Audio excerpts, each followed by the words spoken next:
Podcast Etika Publik Klasar CPNS tahun 2021. Hai, perkenalkan nama saya Humala Fitri Hawapusunggo MDBNS Golongan 2 Angkatan 15 Kelompok ketiga. Pengampu materi Bapak Diturandus Hasobirin SH MSI. Etika Publik. Apa sih itu etika publik? Etika publik merupakan refleksi tentang standar atau norma yang menentukan baik atau buruk, benar atau salah perilaku, tindakan, dan keputusan untuk mengarahkan kebijakan publik dalam rangka menjalankan tanggung jawab pelayanan publik. Ada 3 fokus utama dalam pelayanan publik, yakni pelayanan publik yang berkualitas dan relevan.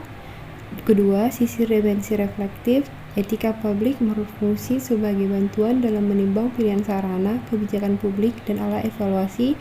Yang ketiga, modalitas etika menjembatani antara norma moral dan tindakan faktual. Nilai-nilai dasar etika publik.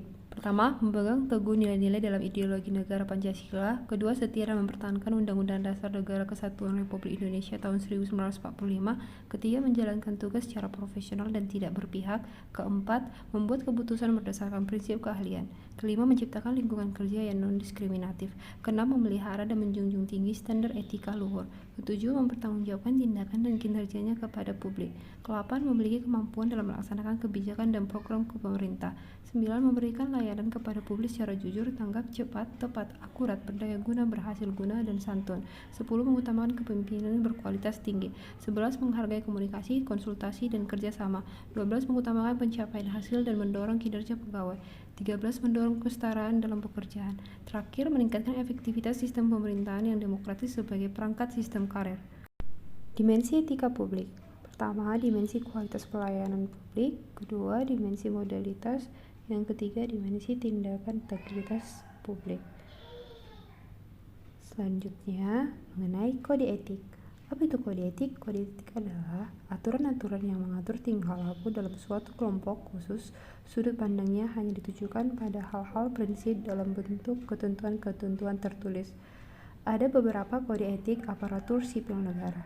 Berdasarkan Undang-Undang ASN, kode etik dan kode perilaku ASN yaitu melaksanakan tugasnya dengan jujur, bertanggung jawab, dan berintegritas tinggi, melaksanakan tugasnya dengan cermat dan disiplin, melayani dengan sikap hormat, sopan tanpa tekanan, melaksanakan tugasnya sesuai dengan peraturan perundangan yang berlaku, melaksanakan tugasnya sesuai dengan perintah atasan atau pejabat yang berwenang sejauh tidak bertentangan dengan ketentuan peraturan perundang-undangan dan etika pemerintahan, menjaga kerahasiaan yang menyangkut kebijakan negara, menggunakan kekayaan dan barang milik negara secara bertanggung jawab, efektif, dan efisien, menjaga agar tidak menjadi konflik kepentingan dalam melaksanakan tugasnya, memberikan informasi secara benar dan tidak menyesatkan kepada pihak lain yang memerlukan informasi terkait kepentingan kedinasan, tidak menyalahgunakan informasi intern negara, tugas, status kekuasaan, dan jabatannya untuk mendapat atau memberi keuntungan atau manfaat bagi diri sendiri atau orang lain, memegang teguh nilai dasar ASN dan selalu menjaga reputasi dan integritas ASN, dan yang terakhir, melaksanakan ketentuan peraturan perundang-undangan